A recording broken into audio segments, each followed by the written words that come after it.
Il ne faut pas avoir peur. Bonjour à tous, vous êtes sur Géopolitique Profonde, la chaîne qui est là pour remplacer les médias subventionnés. On va parler de Brigitte, comme Apolline de Malherbe, évidemment, n'osera jamais le faire. Alors, je vous dis très sincèrement, j'avais fait donc cette dernière vidéo sur Brigitte, la semaine dernière, puis j'ai dit: «Bon allez, on va mettre un peu de côté, voilà, il y en a marre, ça va quoi, bon». Et puis, on a l'impression que, en réalité cette histoire vous tire, elle vous tire, c'est-à-dire c'est pas que parce que vous avez envie d'en parler, mais c'est parce que, les grands médias vous obligent à en parler. Alors cette semaine, on a eu, bon, bah, les otages, on a eu, Trump, et donc bon, bah, heu, normalement, on se dit, un magazine comme Paris Match, ça va très bien, hein, ce qui est Paris Match quand même, c'est une référence, française. C'est un journal, je crois que c'est le journal le plus connu français, le plus connu au monde. On sait d'où vient Paris Match, comment il a tiré son épingle du jeu, ce fameux choc, le poids des mots, le choc des photos, voilà. Et donc, bon, bah, on s'est dit peut-être que Paris Match, normalement, ferait quelque chose, soit sur Donald Trump, soit sur les otages.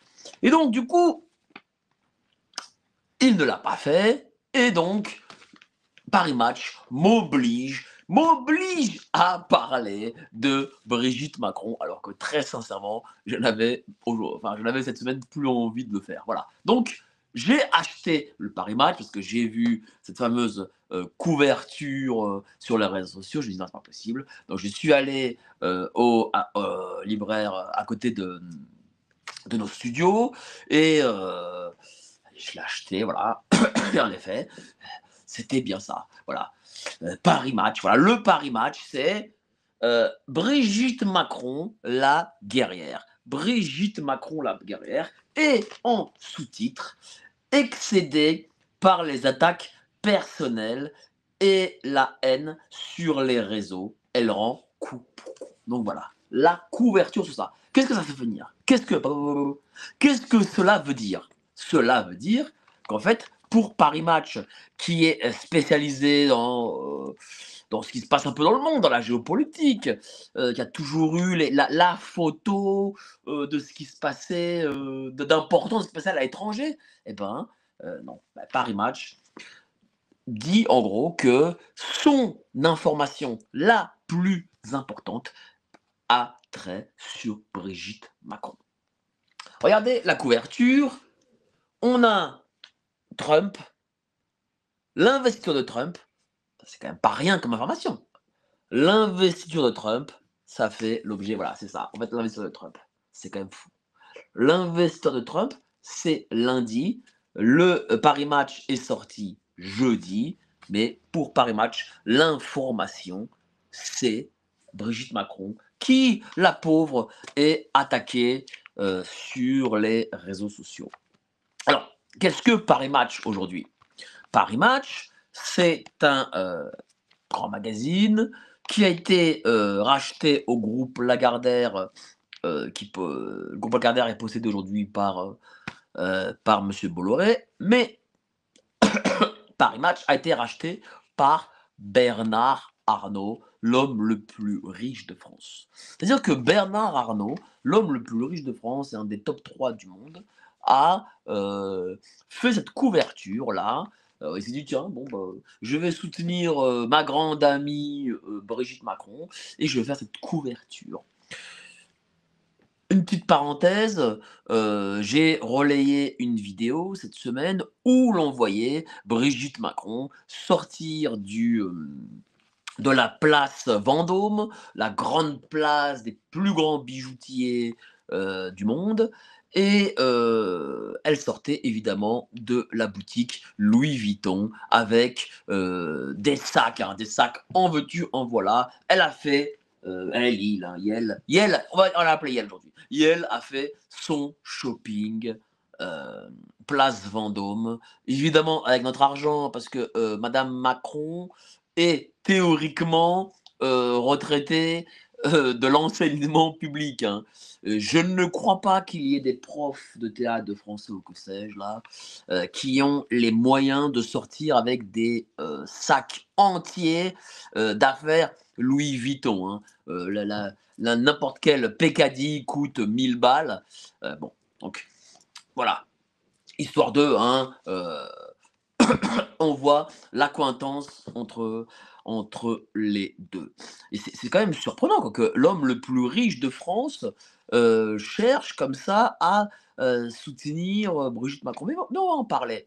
Ce qui est aussi étonnant, c'est que le seul Français invité par Donald Trump à l'investiture, je dis bien le seul Français invité personnellement par Donald Trump, c'est Bernard Arnault. Voilà, Bernard Arnault.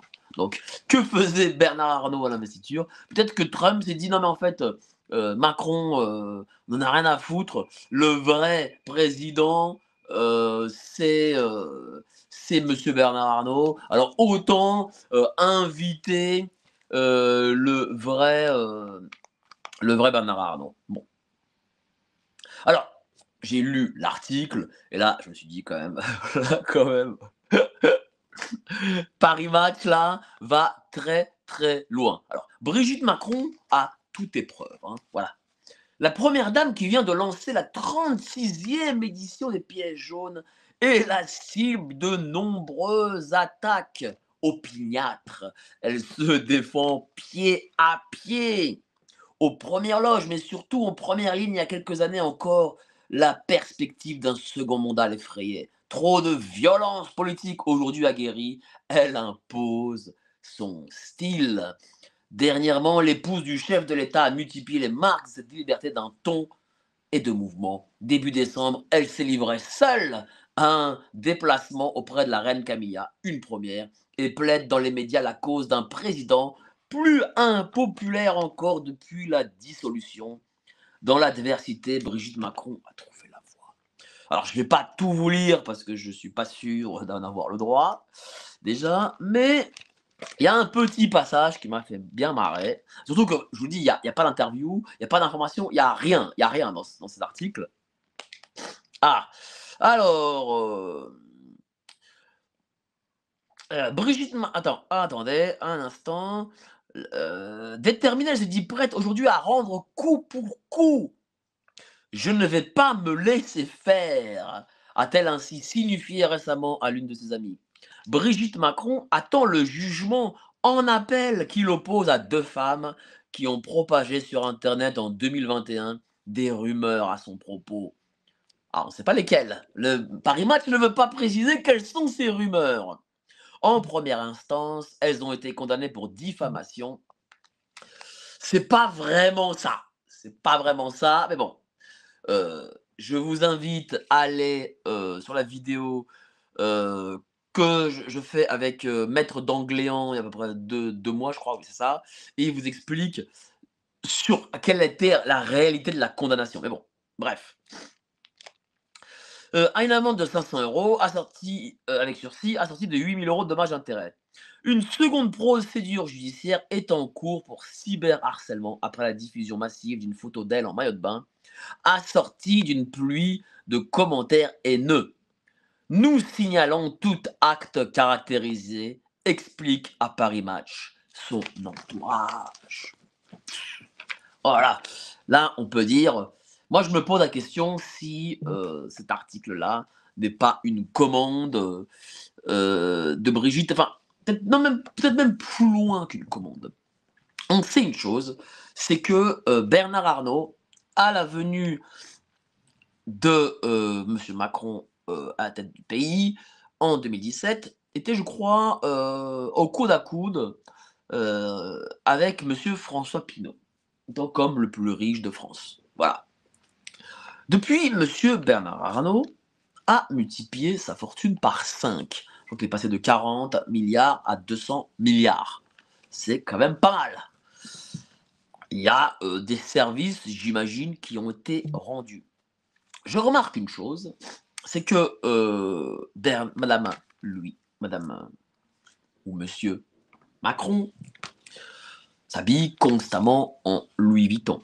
Elle est mannequin, c'est quasiment si elle est mannequin pour Louis Vuitton.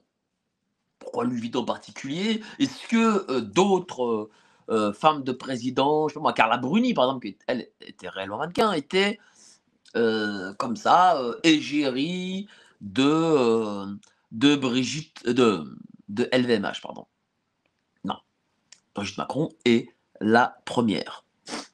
On sait que Brigitte Macron est très, très amie avec madame Hélène Arnault, femme de Bernard Arnault.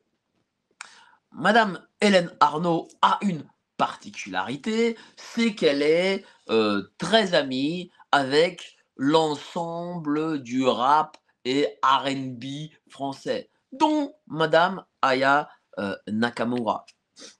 Rappelez-vous, Aya Nakamura, Brigitte Macron et madame Arnault ont fait des snaps, hein, vous imaginez les 3 ont fait des snaps entre elles, ils se sont mis des bouches là, c'est-à-dire des informatiquement, ils se sont mis des bouches, alors, elles se sont fait voilà, des filtres bouches, voilà, elles se sont mis des filtres bouches. Toutes les 3 ensemble, visiblement ça rigolait bien. On sait ce qu'elle est devenue ensuite. Aya Nakamura a chanté pour les cérémonies des Jeux Olympiques de Paris. On a vu d'ailleurs à ces cérémonies de Jeux Olympiques les mâles, Louis Vuitton, genre comme ça pendant 10 minutes en Mondiovision. C'est une publicité incroyable. Je veux dire, si vous mettez votre produit pendant 5-10 minutes à la cérémonie des Jeux Olympiques, normalement, il faut le payer, ça coûte de l'argent. C'est des centaines de millions d'euros de publicité, d'équivalent en centaines de millions d'euros de publicité. Bon, il a fait, c'est tout à fait normal, visiblement.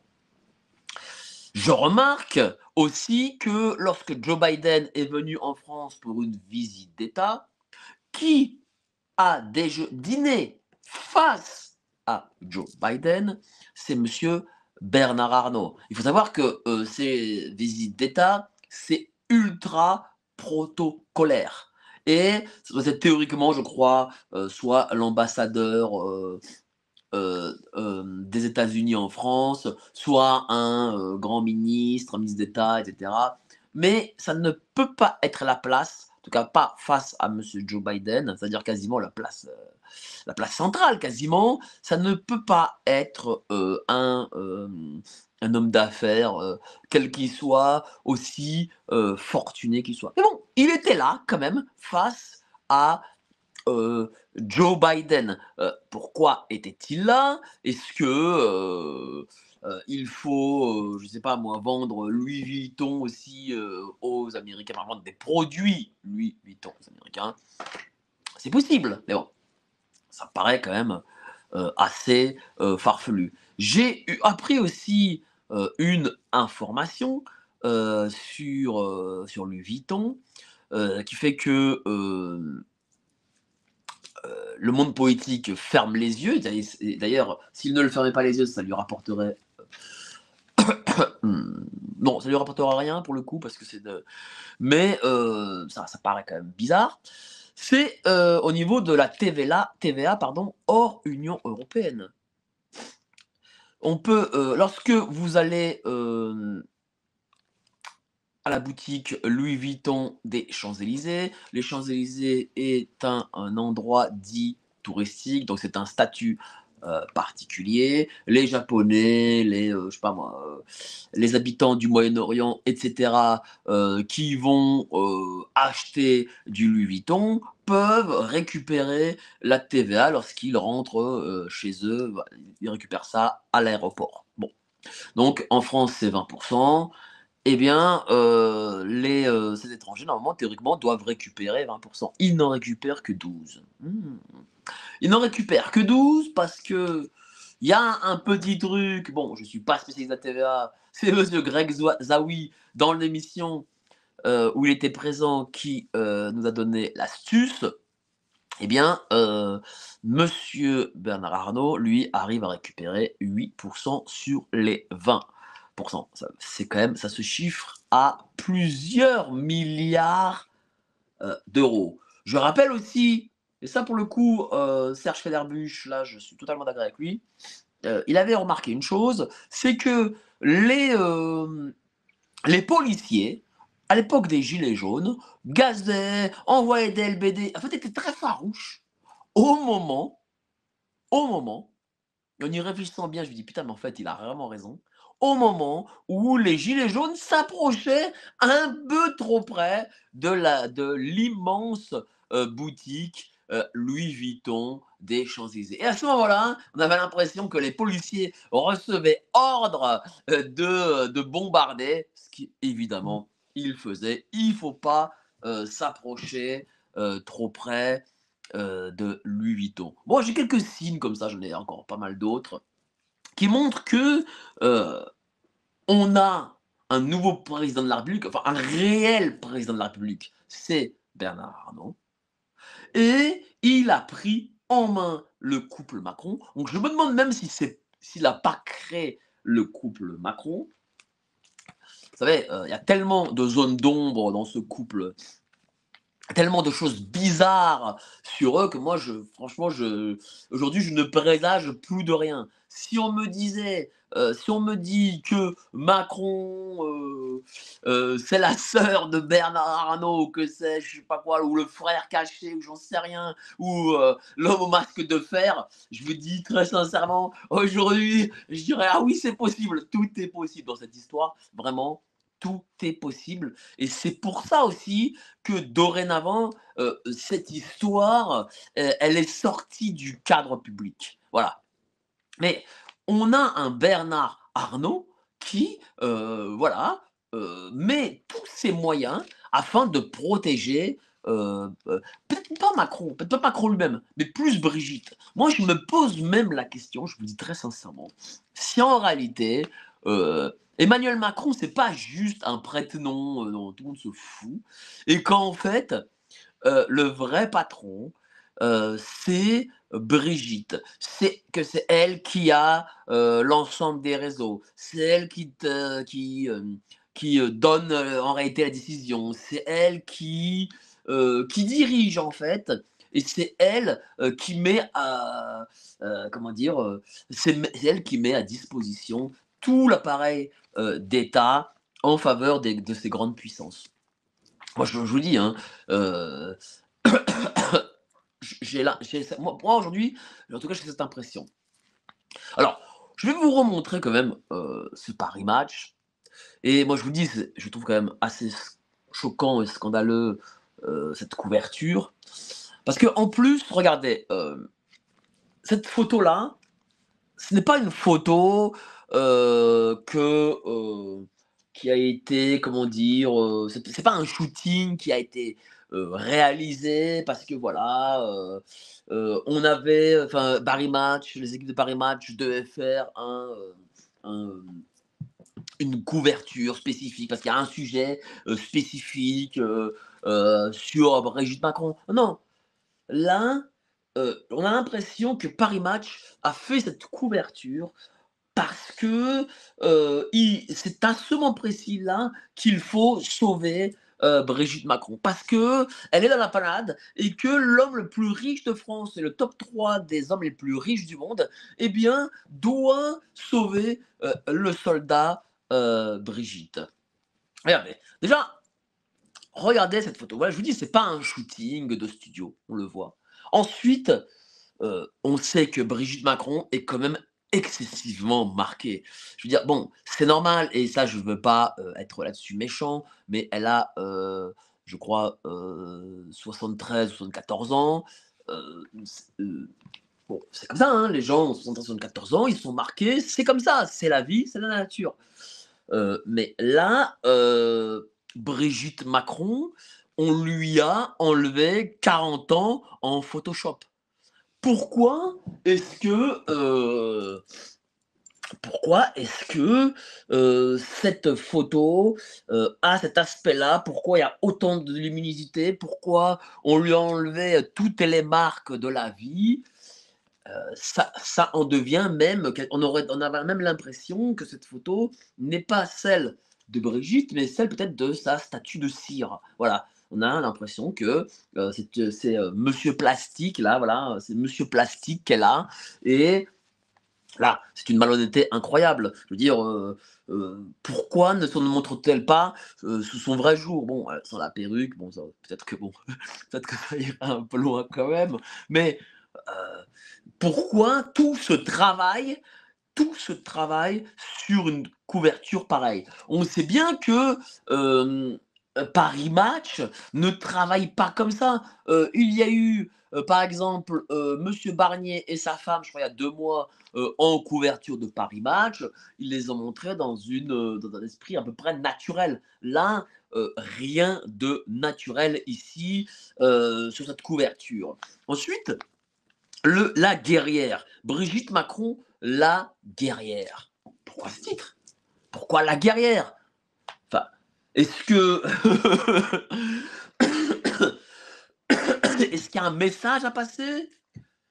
Excédée par l'attaque personnelle et la haine, sur les réseaux. Elle rend coup pour coup. Est-ce que derrière ça, il y a un message à passer? Est-ce qu'il y a un message qui dit, voilà, Madame Macron, dès que vous toucherez, sur son genre, sur ce qu'elle est, ce qu'elle représente, sur sa personnalité, sur son identité, eh bien, là, vous allez voir, on vous prévient, on attaque. Mais déjà ils le font déjà. Ils attaquent déjà, hein, quasi tout le monde, hein. Bon, ils n'attaquent pas encore les journalistes, mais peut-être que ça ne saurait tarder. Peut-être que moi-même, j'aurai droit, très bientôt, à une arrivée, à 6 heures du matin, de la police nationale, hein, parce qu'au point où ils en sont et d'ailleurs, au point où ils en sont, moi, je vais vous dire une chose, heu, je pense qu'on touche quelque chose. On touche à un but. On n'est pas loin de quelque chose. Parce que moi, je vais vous dire un truc, je remarque que les Macron, globalement, bon, je parle pas de politique intérieure et tout, mais au niveau de stratégie pour eux-mêmes, ils font pas tant d'erreurs que ça, voilà. Par contre, là où monsieur Macron, en tout cas et elle-même, on sent qu'ils sont déstabilisés, c'est sur cette histoire. On sent la déstabilisation et pas la petite, déstabilisation. Tiens, pour en revenir à cette histoire qui s'est propagée, vers, l'Amérique. Elle s'est propagée à cause d'une erreur de monsieur Macron. Certains me disent: «Oui, mais non, mais ça a été fait sciemment». Non, ça n'a pas été fait sciemment. Je vais vous rappeler la genèse. Monsieur Macron est, je crois sur le perron de l'Élysée, oui, je crois, hein, en tout cas, il est sur un trottoir ou peut-être à une commémoration, je ne sais plus exactement. Et TF1 vient avec son caméraman et son micro et fait l'interview. À un moment donné, le gars de TF1 demande: «Oui, mais qu'est-ce qui vous fait mal et tout?» Et Macron, il aurait pu dire, 150 choses. Pourtant, il remet cette affaire sur la table et il dit: «Que l'on dise ceci et cela de ma femme». C'est quand même bizarre. Il dit ça à TF1. Évidemment, vous savez très bien que TF1 est la première chaîne d'Europe et que, elle est venue, en tout cas, elle est vue par les professionnels du monde entier. TF1 est vue par les professionnels du monde entier. Donc qu'est-ce qui s'est passé? New York Post a dit: «Putain, c'est bizarre cette histoire, qu'est-ce que ça veut dire ça? Heu, la femme de monsieur Macron n'est pas la femme de monsieur Macron?» New York Post, un grand, magazine, américain. Et donc, à la suite de ça, de cette vidéo-là, ils en ont fait un article. Ils en ont fait un article. J'étais même d'ailleurs très surpris, hein, j'ai repris cet article et je l'ai moi-même relayé l'article. Donc, du coup, je vous dis très sincèrement, je m'en rappelle très très bien. Et cet article avait fait des millions et des millions de vues en Amérique.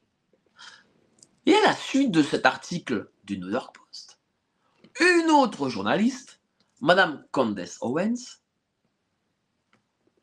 voit l'article, lit l'article, elle se dit ouais, quand même, c'est fou ça. Fait ses petites recherches, elle se dit, elle tombe sur la tête quasiment, elle se dit putain, c'est vraiment dingue pour le coup. Elle en fait une vidéo YouTube. Et c'est à ce moment-là que tout s'emballe. Sa vidéo YouTube, je crois, fait 10 millions de vues. Enfin, c'est hallucinant. Et Strike, je crois qu'il y a eu Strike d'ailleurs, où elle a mis en privé, en tout cas, cette vidéo n'existe plus. Et donc, elle a commencé à travailler dessus. Elle a dû se rappeler qu'il y avait une information qui était sortie comme quoi Trump avait des informations sexuelles sur Monsieur Macron. D'ailleurs, tiens, l'investiture c'était le 20. Candace Owens parle du 30 janvier. Elle balancera des choses. Bon, bah, donc, du coup, évidemment, nous, on sera en première ligne et on va évidemment commenter ça. Et d'ailleurs, j'ai eu récemment notre ami Xavier, je l'ai très souvent au téléphone, et il prépare, il y a de la préparation dans l'air, ça je peux vous le dire, et Xavier évidemment nous en parlera à géopolitique profonde. Bref. Vous aimez nos émissions ? Ouais. Vous aimez les différents formats qu'on vous propose ? Ouais. Tant mieux, car vous allez adorer notre revue mensuelle. Et pourquoi ? Car on a recruté les meilleurs experts pour vous offrir des analyses sans tabou sur les sujets clés de notre société, économie, politique, criminalité d'État, technosciences, mondialisme. Et on vous livre bien sûr toutes nos solutions financières pour préparer votre avenir. Oh, l'avenir, c'est ce qu'on a inventé de mieux pour gâcher le présent. Cliquez sous la vidéo pour recevoir votre revue dans votre boîte aux lettres et avoir accès aux meilleures informations qu'on ne peut pas dire sur YouTube.